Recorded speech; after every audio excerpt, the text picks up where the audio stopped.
This is a video I promised you that I'd show you how I go ahead and make my artificial rocks. I just want to start out by showing you some of the equipment and materials that I think you need to do this, and well, what I use anyway. You need yourself a good drill. This is a Milwaukee half-inch drill, and the reason you need that is you're going to have to mix some mortar and cement mix, and this is what I use. I use a paddle, and this gets plenty of use. You can get this at most of the home supply, like Lowe's, Menards, Home Depot. Runs about 12 bucks. Margin trowels for throwing your concrete onto the rocks and for forming things. I also have a point trowel that I help to sculpt a little bit. You need coloring materials. These are available at Home Depot, Lowe's, Menards for coloring the concrete in depth. One of the things that I use is a fiber. This is probably the hardest thing to get a hold of. This is a polypropylene fiber that gives reinforcement to the concrete. Makes the rocks very strong and stable. This can be purchased online. Just look up concrete fiber reinforcement. This is polypropylene, also comes in fiberglass, but make sure if you get fiberglass that it's an alkaline resistant fiberglass.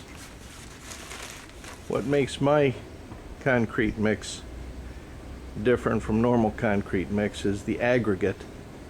That is, instead of using gravel in my concrete, I use styrofoam beads. It's meant for insulating concrete block. But this is what I use for my aggregate, and it comes in bags that are pretty tall, quite a bit of stuff in it, and this is the main ingredient. I get mine at Menards. The local Menards quit carrying it. I have to go up to Rockford to get mine. The cement that I use in my mix is masonry cement when I'm making rocks. If I'm doing something that's structural, I'll switch the masonry cement out for Portland cement.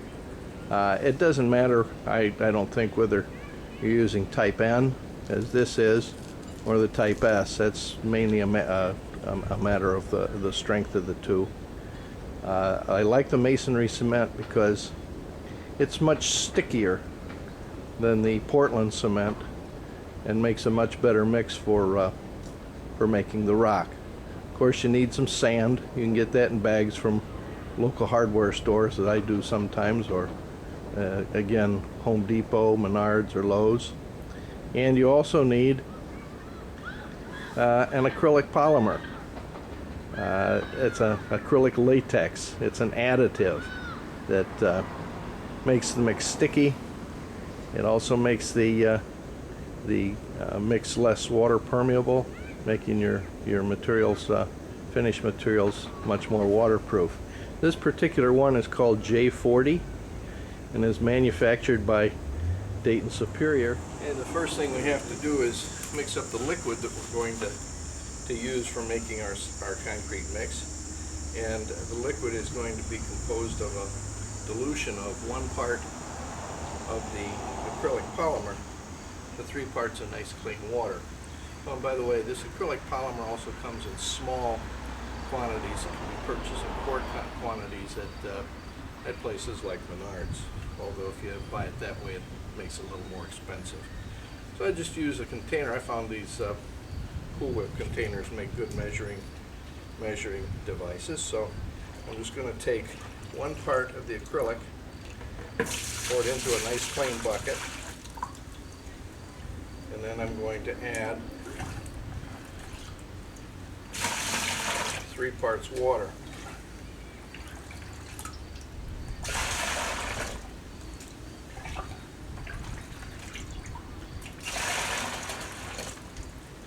Now that'll be enough to do a couple of batches, because each batch that I make usually takes about 2 buckets of this, or 2 containers full of the mix. So that's my 3-to-1 mix.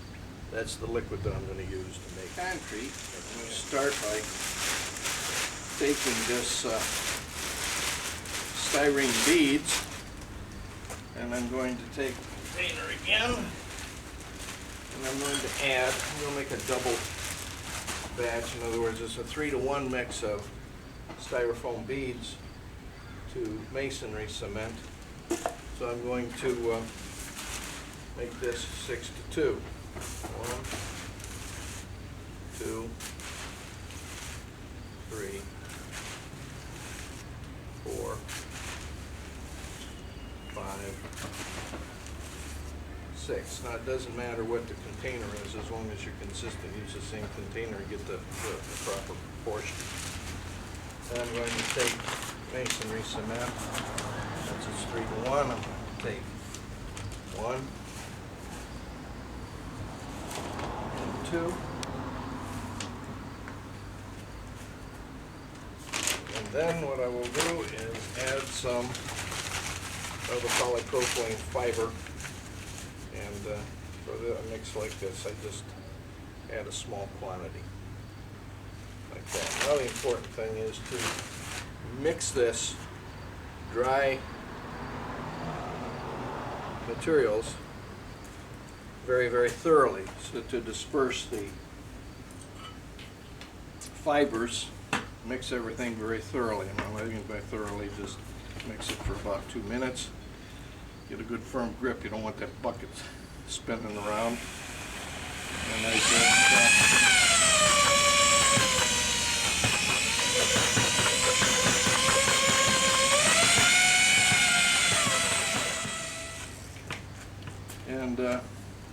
normally I mix that for about 2 minutes. And now I want to take a container, get a container of water, and I want the same amount as I put in concrete. So I'll put two parts of my 3-to-1 acrylic and water mix. And now I'll mix that.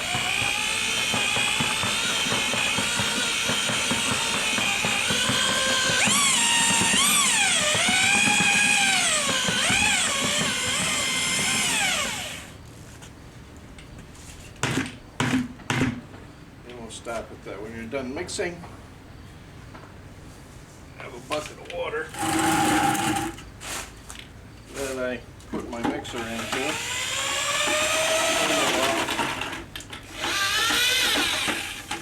Saves a lot of trouble later on. And that's all there is to mixing up the first. Your mixture should look like. It should be heavy, not at all runny.